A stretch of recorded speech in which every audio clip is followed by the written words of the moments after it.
नेहमी विचारवंत होऊन जगा. लाचार होऊन कधीही आपले विचार बदलू नका. शिक्षण हे वाघिणीचे दूध आहे आणि जो ते प्राशन करेल तो वाघासारखा गुडगुडल्याशिवाय राहणार नाही.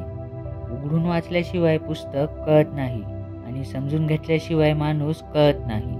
आपल्याला चटके देणारे काही दिवे तेच असतात ज्यांना आपण वाऱ्यामुळे विझवण्यापासून वाचवलेलं असतं. ज्याने आयुष्यात पावलोपावली संघर्षाची झळ सोसली तीच व्यक्ती इतरांना आनंद देऊ शकते. कारण आनंदाची किंमत त्याच्या एवढी कोणालाच ठाऊक नसते. कोणत्याच नात्यात जास्त झुकायचं नाही. जास्त झुकत राहिलो की लोक आपल्याला कचरा समजतात. आपल्यासमोर केलेलं कौतुक ही आपली स्तुती असते, तर आपल्या पाठीमागे केलेलं कौतुक हे आपलं अस्तित्व असतं. समजावण्यापेक्षा कधीतरी समजून घेणे महत्त्वाचे ठरते. नेहमी माझेच खरे आहे असे म्हणून चालत नसते.